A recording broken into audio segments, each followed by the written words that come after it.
Lovecraft Country. Can we talk about how Letty didn't just move into a haunted house? She moved into a house with generational trauma, with plumbing, and still had to pay the rent with the mortgage. But still, my sis had to deal with a lot of generational trauma and a whole bunch of messed up, scientifical, magical, evil, racial, institutional, built-in security left behind by Hiram Epstein in the Winthrop house. Let's talk about it.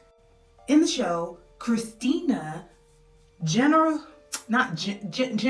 word is generously bequeaths the Winthrop house to Letty. It's a dilapidated house in a very nice, prestigious suburban white neighborhood in Chicago. The house is run down and it's been left sitting there for years.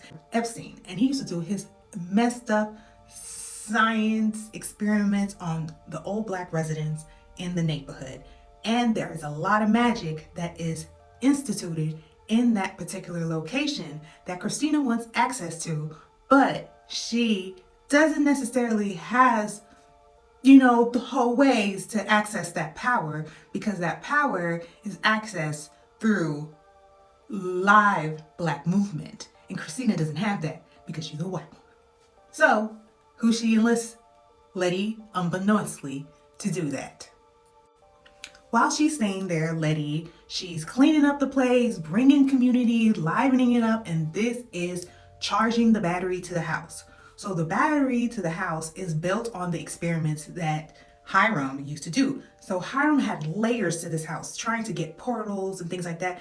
Everything is based on immortality or certain magics and planes and things like that they were trying to access the sons of Adam. So Hiram's experience was kind of radical and very different and kind of outside of the institution. And so he kind of kept that to himself and didn't tell everybody what he had going on, because he was trying to achieve his immortality on his own through sacrifices of people he kidnapped, grave robbed, etc., etc. And you could see those ghosts throughout the house, because Letty starts shaking it up when she starts inviting people and redecorating and things like that. This triggers the house to become alive. The house is essentially sentient. It has like a mind of its own. And because the owner, Hiram, his bones is actually buried in the house somewhere. So the house is high key under its control. So the house attacks anyone who tries to access his labs, which are located in the lower basements of this home. The security systems go off and the house will literally try to kill you because you're trying to access his lab and things like that. Not only his bones are trapped there, his victims are trapped there as well. But the difference between why the victims don't attack Letty so much, because Letty comes with a different type of energy where she actually tries to acknowledge them, learn their history, and understand why they're there, and also try to figure out a way to free them. So then it becomes a symbiotic relationship in the end, and she also enlists helps of Tick and also a help of a priestess, which kind of doesn't end well because the priestess ends up getting killed because the house sees her as a foreign intruder trying to cleanse the place, and the house doesn't want that because it's a sentient being and it's not trying to be dormant, whether good or bad or whatnot. And at the time, Hiram was still there, so she ends up getting killed in the process.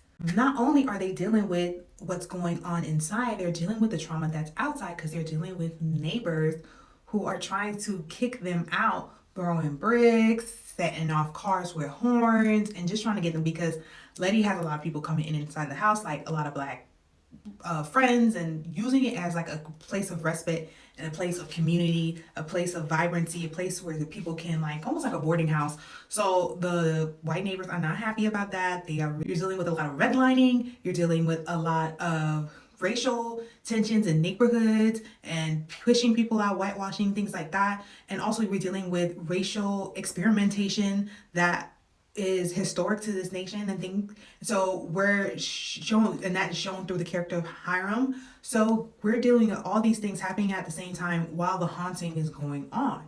And so if you, well, by now I hope you watched the episode, when the Shoggoth, or that big ugly dog, shows up, when the mob shows up to attack Letty and Tick and all the other black residents, it's not necessarily there to protect Letty and the black residents.